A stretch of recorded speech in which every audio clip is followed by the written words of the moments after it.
बिस्मिल्लाहिर्रहमानिर्रहीम। Assalamu alaikum students, I hope you are all fine. Myself Habibullah Hashmi, lecturer of physics in Smart College Bakhar.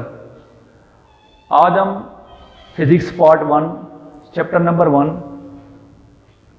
Measurements इसका next topic study करने जा रहे हैं। तो इसमें जो टॉपिक नेम है वो हमारे पास है international system of units. International system of units. Students, आप लोग जानते हैं कि physics is the name of measurement. Physics is the name of measurement और मेजरमेंट हम करते हैं फिजिकल क्वांटिटीज की। हम कहते हैं कि all measurable quantities are known as physical quantities. तो अगर हम फिजिकल क्वांटिटीज को मेजर कर रहे हैं तो हमारे पास कोई ना कोई स्टैंडर्ड होना चाहिए। सपोज करें, मैंने यहां पर एक जनरल एग्जांपल ली है कि आप किसी शॉपकीपर के पास जाते हैं और आप कहते हैं कि मुझे 5 राइस चाहिए। Students, point to be noted, आप लोगों ने कहा कि मुझे 5 राइस चाहिए, या आप लोग कहते हैं कि मुझे 5 एप्पल्स चाहिए।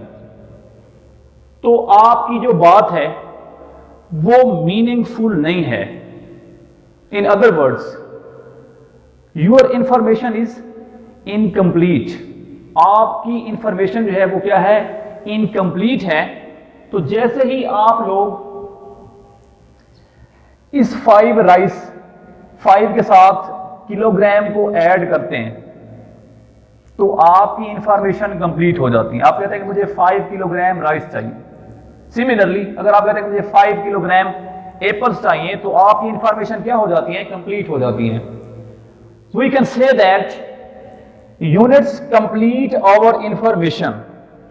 अगर हम फिजिक्स में किसी फिजिकल क्वांटिटीज को स्टडी कर रहे हैं, हम उसको मेजर कर रहे हैं, तो साथ में जरूरी है कि हमारे पास कोई ना कोई स्टैंडर्ड होना चाहिए। वो स्टैंडर्ड क्या है? यूनिट है। तो स्टार्ट में हमारे पास जो सिस्टम ऑफ यूनिट्स थे वो ये थे। एक था हमारे पास सीजीएस, सेकंड हमारे पास था एफपीएस और थर्ड सिस्टम था हमारे पास एमकेएस। स्टूडेंट्स, स्टार्ट में 2 कंट्रीज जो थे, ब्रिटेन एंड फ्रांस, ये दोनों प्रोग्रेस की रेस में थे और इन्होंने ही ये सिस्टम इंट्रोड्यूस कराए थे, जिनमें हमारे पास सबसे पहला सिस्टम था सीजीएस। इसमें हम लोग क्या करते थे कि ये जो सी है ये यहां पर सेंटीमीटर के लिए था और ये लेंथ का यूनिट था। इसी तरह ये हमारे पास जी ग्राम को शो कर रहा था और ये मैस का यूनिट था। सिमिलरली हमारे पास ये एस सेकंड के लिए था और ये टाइम का यूनिट था। अब इसमें प्रॉब्लम क्या था? सीजीएस में देखिए, इसमें हम जो भी मेजरमेंट करते हैं वो स्मॉल मेजरमेंट थी, ठीक है, सेंटीमीटर, ग्राम, इसी तरह आप लोग सेकंड, ये स्मॉल मेजरमेंट है। सपोज करें कि अगर मैं कहता हूं कि मैं आगरा से दिल्ली जाता हूं, तो उसमें आप लोग जानते हैं कि ये डिस्टेंस लार्ज है और इस डिस्टेंस लार्ज के लिए मुझे यूनिट भी लार्ज चाहिए, ठीक है। तो इसी चीज पर ओवरकम करने के लिए ब्रिटेन ने एक और सिस्टम इंट्रोड्यूस कराया जिसे कहा जाता है एफपीएस। यहां पर लेंथ के लिए फीट यूज किया गया, मैस के लिए पाउंड को यूज किया गया और टाइम के लिए सेकंड को यूज किया गया।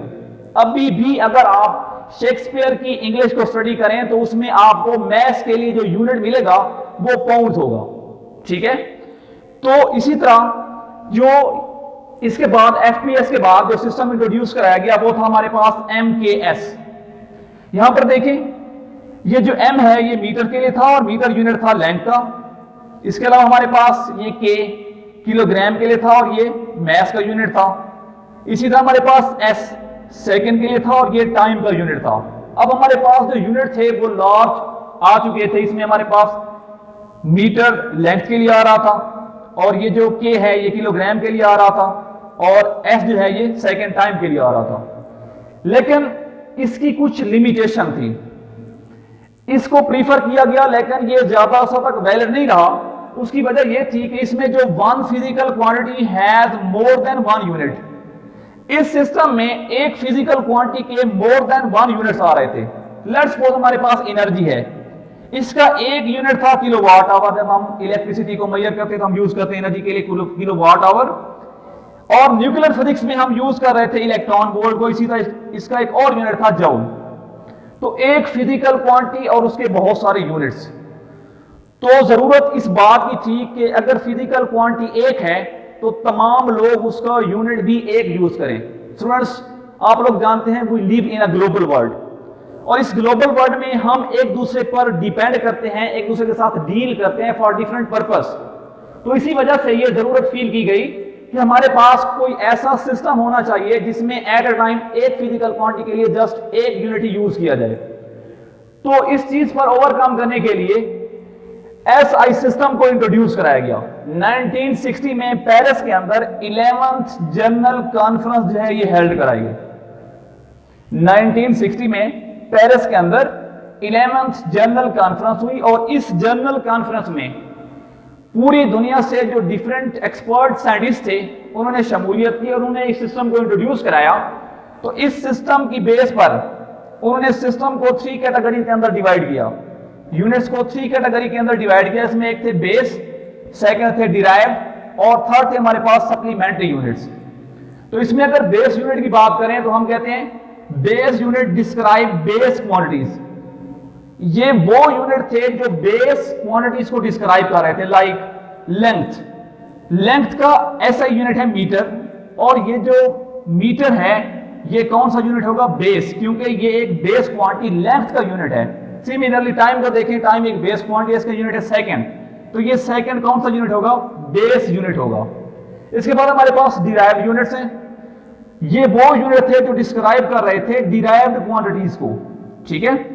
तो फॉर एग्जांपल हमारे पास स्पीड है, ये एक डिराइव्ड क्वांटिटी, इसका यूनिट है मीटर पर सेकंड। तो ये जो मीटर पर सेकंड है ये कौन सा यूनिट है? डिराइव्ड यूनिट्स है। इसी तरह फोर्स का ऐसा यूनिट है न्यूटन, क्योंकि फोर्स एक डिराइव्ड क्वांटिटी है, इस वजह से इसका यूनिट न्यूटन भी क्या होगा? एक डिराइव्ड यूनिट होगा, ठीक है। तो इसके बाद हमारे पास थर्ड थे सप्लीमेंट्री यूनिट्स। इसको इंशाल्लाह इन डिटेल हम नेक्स्ट लेक्चर में स्टडी करेंगे। तो ये जो यूनिट थे ये डिस्क्राइब कर रहे थे ज्योमेट्रिकल एंगल्स को, लाइक रेडियन, स्टीरेडियन। ये इंशाल्लाह नेक्स्ट लेक्चर में हम इसको इन डिटेल पढ़ेंगे। तो ये हमारे पास 11th जनरल कॉन्फ्रेंस के अंदर एसआई सिस्टम को इंट्रोड्यूस करा दिया गया। स्टूडेंट्स, इंपॉर्टेंट पॉइंट है, सिस्टम चाहे जो भी हो, वो सिस्टम आपका सीजीएस हो, एफपीएस हो या एमकेएस हो, इन तमाम चीजों को सामने रखते हुए, अच्छा इसमें एक इंपॉर्टेंट पॉइंट और भी आ रहा है, यहां पर देखें तो ये जो एसआई सिस्टम था इसको प्रीफर किया गया, उसकी लॉजिक क्या थी? देखें, ये इन प्रॉपर्टीज का हामिल था। नंबर 1, इट वाज रैशनल, ये सेम था तमाम क्वांटिटीज के लिए। इट वाज कोहेरेंट, आपने देखा कि इसमें एक क्वांटिटी के लिए जस्ट एक यूनिट ही यूज होगा जो कि एनर्जी के लिए जूल करार पाया, ठीक है। It has use of prefixes, इसके अंदर प्रीफिक्सेस को यूज किया गया, लाइक हम कहते हैं किलोग्राम, ठीक है। इसी तरह हम कहते हैं मेगाबाइट्स, गैगाबाइट्स। तो इस चीज ने इसको मोस्ट ब्यूटीफुल बनाया। तो ये इसकी प्रॉपर्टीज थी जो कि इसके अंदर मौजूद थी। तो इसके बाद जिस पॉइंट की तरफ मैं मूव कर रहा था वो हमारे पास है कि इन एनी मेजरमेंट, कोई भी आप मेजरमेंट करें उसमें ये जो मेजरमेंट होगी ये इक्वल होगी एन यू की। यहां पर जो एन है ये न्यूमेरिकल वैल्यू है जिसे आप लोग बोल देते हैं मैग्नीट्यूड, और ये जो यू है ये यहां पर यूनिट को रिप्रेजेंट कर रहा है।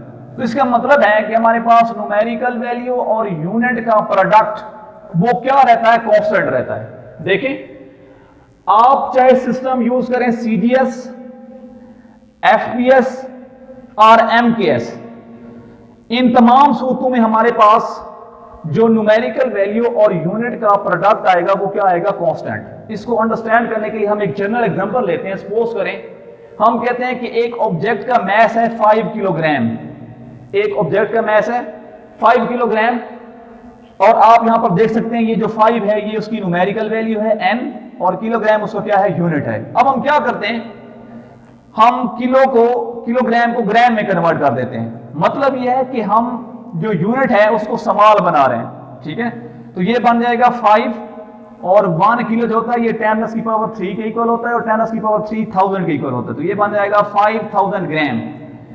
स्टूडेंट्स में देखें आप लोगों ने यूनिट को डिक्रीज किया है, किलोग्राम से ग्राम में लेकर आए हैं, इस फैक्टर को आपने डिक्रीज किया, तो इस पूरे प्रोडक्ट को कांस्टेंट रखने के लिए ये जो न्यूमेरिकल वैल्यू थी ये क्या हो गई, इंक्रीज हो गई 5 से 5000 तक। आप अगेन देखें इसमें ये 5000 ग्राम को हम अगेन 5 किलोग्राम लिख सकते हैं। इसका मतलब है कि हमारे पास ये जो प्रोडक्ट होता है इसमें न्यूमेरिकल वैल्यू और यूनिट, इन दोनों का जो प्रोडक्ट होता है वो क्या रहता है, कांस्टेंट रहता है। इन अदर वर्ड्स ये जो n है मतलब न्यूमेरिकल वैल्यू ये इनवर्सली प्रोपोर्शनल है किसके, यूनिट के। यानी अगर आप यूनिट को डिक्रीज करेंगे तो ये जो न्यूमेरिकल वैल्यू है ये क्या हो जाएगी, इंक्रीज हो जाएगी। ठीक है, तो ये दोनों के दरमियान जो रिलेशन है वो क्या है, इनवर्स रिलेशन है। हम कह सकते हैं कि इफ वन फैक्टर इंक्रीजेस, अगर इनमें से कोई एक फैक्टर इंक्रीज होगा then the other factor decreases, तो दूसरा उसको कांस्टेंट रखने के लिए क्या हो जाएगा, डिक्रीज हो जाएगा। सिमिलरली यहां पर मेंशन भी है to keep the product constant. ठीक है, तो इसमें हमारे पास कोई भी मेजरमेंट आप लें, उसमें जो भी आप सिस्टम यूज करें, उसमें आपकी न्यूमेरिकल वैल्यू और यूनिट इन दोनों का प्रोडक्ट क्या रहेगा, कांस्टेंट रहेगा। तो स्टूडेंट्स आज का लेक्चर इतना ही, इंशाल्लाह हम नेक्स्ट लेक्चर में नेक्स्ट टॉपिक की तरफ मूव करेंगे। तो इसमें मैं इसको समराइज कर देता हूं कि इंटरनेशनल सिस्टम ऑफ यूनिट जो है, स्टार्ट में कुछ सिस्टम रहे सिस्टम ऑफ यूनिट में से, एक था CGS, FPS और थर्ड था MKS। ठीक है, ये वैलिड ना रहे, उसकी वजह ये थी कि इनमें एक फिजिकल क्वांटिटीज के लिए डिफरेंट यूनिट्स को यूज किया जा रहा था, तो पूरी वर्ल्ड जो थी वो इस चीज को फील कर रहे थे कि कोई ऐसा सिस्टम हो जिसमें होल वर्ल्ड एक फिजिकल क्वांटिटी के लिए जस्ट एक यूनिट यूज करे। तो उन्होंने ऐसा ही सिस्टम को इंट्रोड्यूस कराया। तो ऐसा ही सिस्टम जो था वो base, derived and supplementary units पर मुश्तमिल था। तो इसकी ये प्रॉपर्टीज थी, it was rational, second it was coherent, it has use of prefixes. तो ये इसकी प्रॉपर्टीज थी। और इसमें एंड पर हमने स्टडी किया कि इन एनी मेजरमेंट, कोई भी मेजरमेंट आप करें तो उसमें जो न्यूमेरिकल वैल्यू है और यूनिट, इन दोनों का प्रोडक्ट क्या रहता है, कांस्टेंट रहता है। तो अगर आपको क्वेश्चन हो तो आप लोग जरूर शेयर कर सकते हैं। तो इंशाल्लाह नेक्स्ट लेक्चर में हम नेक्स्ट टॉपिक की तरफ मूव करेंगे। तब तक अल्लाह हाफिज।